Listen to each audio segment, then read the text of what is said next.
Tahukah kamu kalau 99% kematian setelah usia 75 tahun sebenarnya cuma disebabkan oleh segelintir masalah? Banyak orang berpikir kalau meninggal di usia tua itu hal yang wajar. Tapi faktanya, kebanyakan kasus itu berasal dari risiko yang sebenarnya bisa dicegah. Masalahnya, banyak yang baru sadar setelah kesehatan mereka menurun dan pilihannya jadi terbatas. Tapi tenang, kalau kamu tahu bahaya ini dari sekarang, kamu bisa ambil langkah untuk melindungi diri dan hidup lebih lama dengan cara yang mungkin gak pernah kamu bayangkan sebelumnya. Di video ini, kita bakal ngebahas 5 penyebab utama kematian setelah usia 75 tahun. Beberapa mungkin sudah bisa kamu tebak, tapi ada juga yang bisa bikin kamu kaget. Yang jelas, semakin cepat kamu tahu, semakin besar peluang kamu buat menghindarinya. Ini bukan cuma angka statistik, ini soal hidup, keluarga, dan keputusan nyata yang bisa bikin perbedaan antara menghabiskan tahun-tahun emas dengan sehat dan mandiri atau harus bergantung pada orang lain. Jadi, pastikan kamu simak sampai habis, karena 5 penyebab ini nggak bisa dianggap remeh. Kabar baiknya, dengan sedikit perubahan dalam gaya hidup, banyak orang berhasil mengurangi risiko mereka, tetap aktif lebih lama, dan bahkan menambah bertahun-tahun dalam hidup mereka. Keputusan yang kamu buat hari ini bisa menentukan seberapa sehat, kuat, dan mandirinya kamu nanti. Siap? Yuk, kita mulai. Nomor 1. Penyakit jantung. Penyakit jantung masih jadi penyebab utama kematian bagi orang di atas 75 tahun, tapi tahukah kamu kalau sebenarnya kamu punya kendali lebih besar atasnya daripada yang kamu kira? Jantung itu seperti otot, kalau dirawat dengan baik, dia akan tetap kuat. Tapi kalau diabaikan bertahun-tahun, ya, bakal melemah. Masalahnya, kamu nggak selalu merasakan tanda-tanda peringatan sampai kerusakannya sudah terjadi. Banyak orang berpikir kalau merasa lebih lambat, gampang capek, atau sering kehabisan napas itu cuma bagian dari penuaan. Padahal, bisa jadi itu pertanda kalau jantungmu mulai melemah. Salah satu penyebab utama, tekanan darah tinggi. Ini bikin jantung kerja ekstra keras dan memberi tekanan besar ke arteri.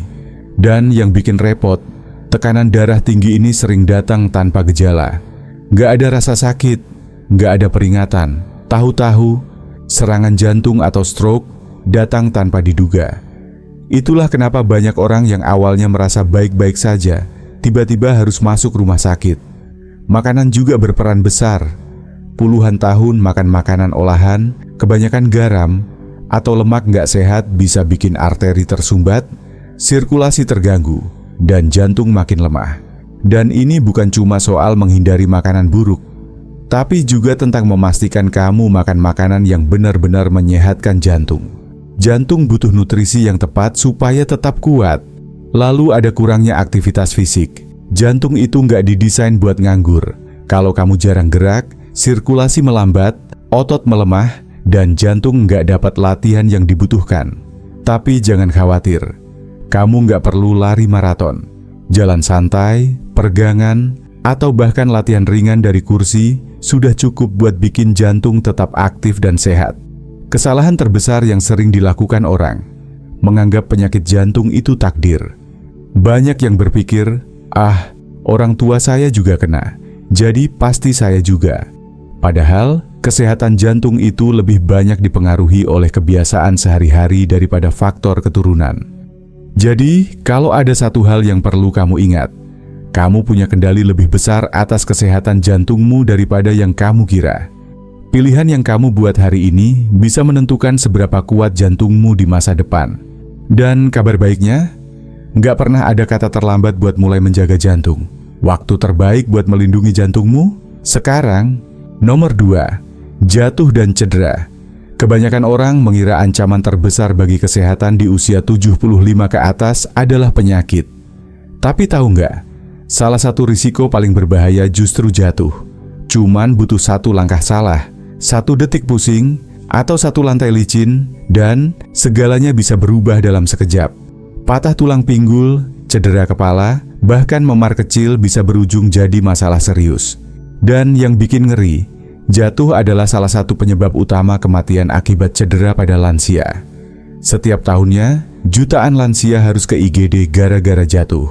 Banyak yang nggak pernah benar-benar pulih setelah itu. Kenapa bisa begitu berbahaya? Karena seiring bertambahnya usia, keseimbangan, kekuatan otot, dan refleks kita menurun perlahan. Kita nggak sadar sampai akhirnya suatu hari tersandung, kehilangan keseimbangan, dan tubuh nggak bisa merespon secepat dulu.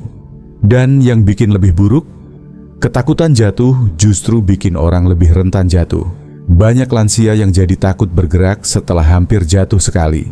Mereka mulai menghindari jalan-jalan, tangga, atau aktivitas lain. Tapi semakin jarang bergerak, otot makin lemah, dan risiko jatuh malah makin tinggi.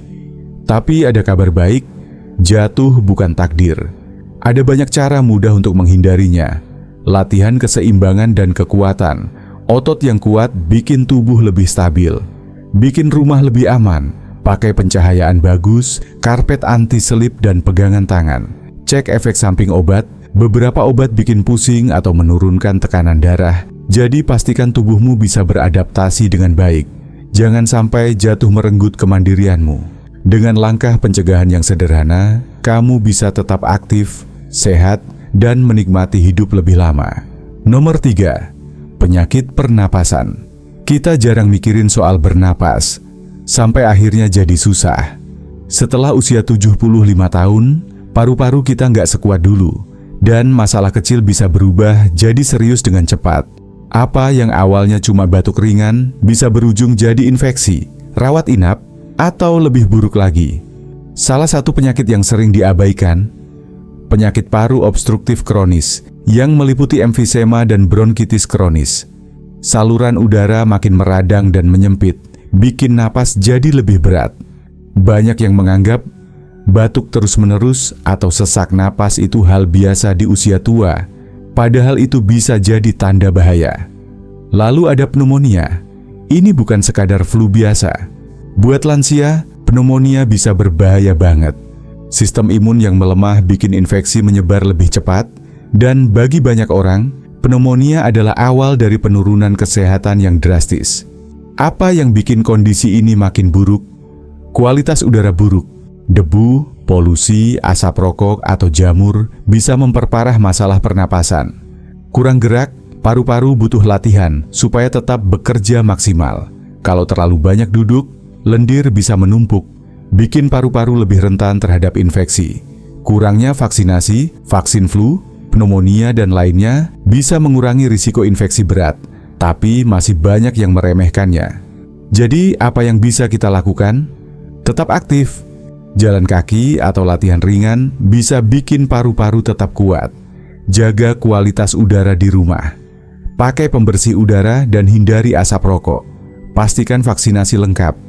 Jangan tunggu sampai sakit parah dulu baru sadar pentingnya pencegahan. Bernapas seharusnya nggak jadi perjuangan. Jaga paru-parumu sekarang supaya nanti kamu bisa tetap menikmati hidup tanpa harus bergantung pada alat bantu pernapasan. Nomor 4. Stroke. Stroke datang tanpa peringatan.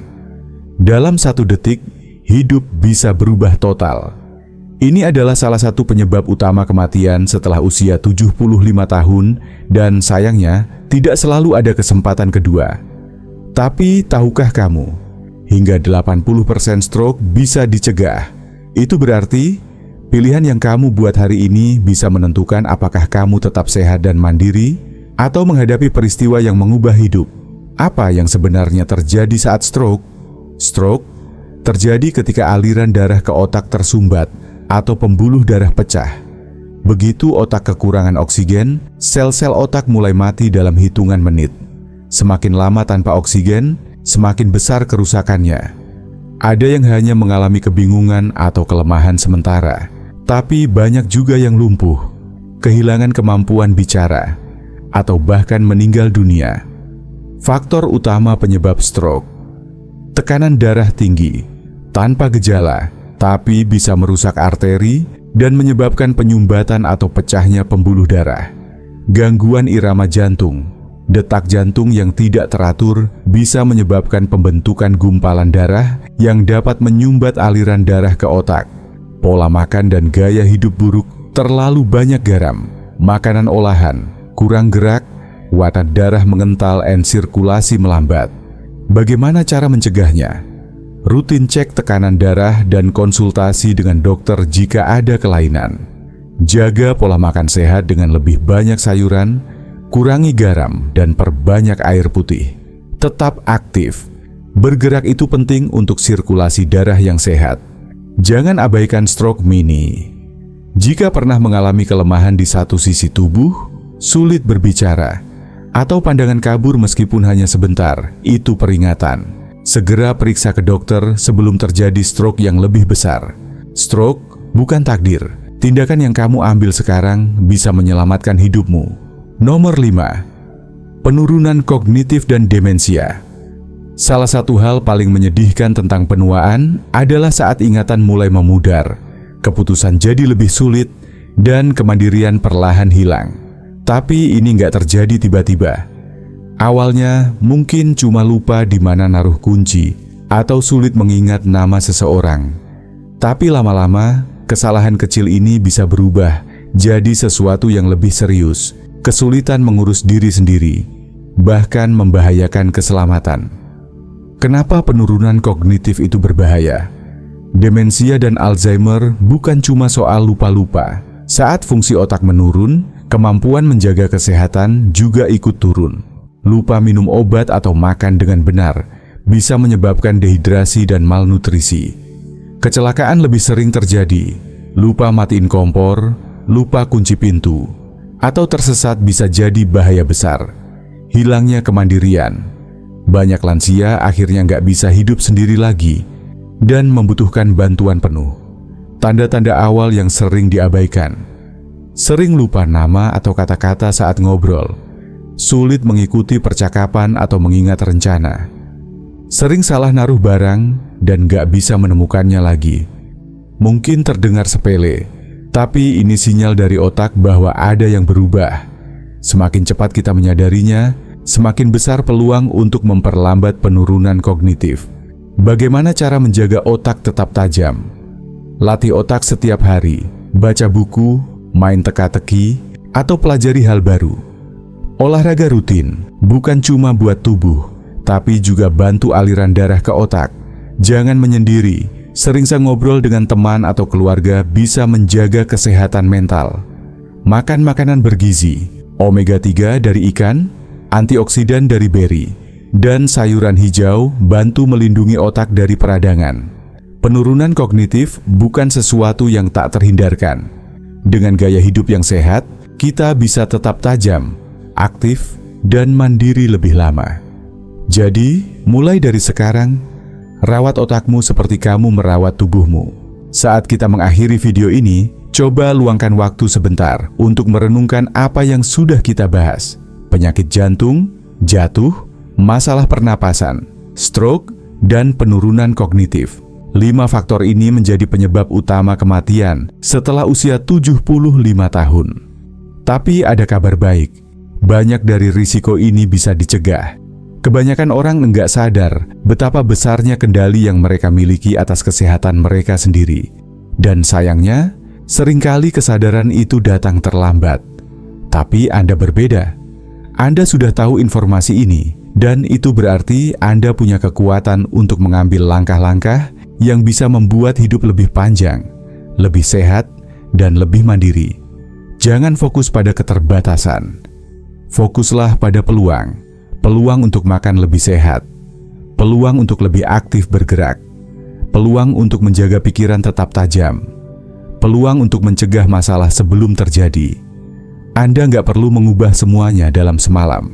Mulai dari satu langkah kecil, entah itu berjalan lebih sering, makan lebih banyak sayur, atau lebih rutin memeriksakan kesehatan.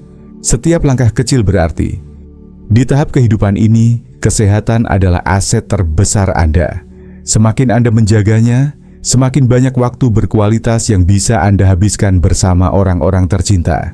Setiap hari adalah kesempatan untuk hidup lebih baik. Sekarang, kami ingin mendengar dari Anda. Apa satu hal yang Anda pelajari hari ini? Apa perubahan kecil yang ingin Anda lakukan dalam hidup? Bagikan pemikiran Anda di komentar. Kami membaca semuanya, dan itu sangat berarti bagi kami. Jangan lupa like, subscribe, dan share jika video ini bermanfaat. Dukungan Anda membantu kami terus membuat konten yang memberi inspirasi dan informasi. Terima kasih sudah menonton, dan sampai jumpa di video berikutnya.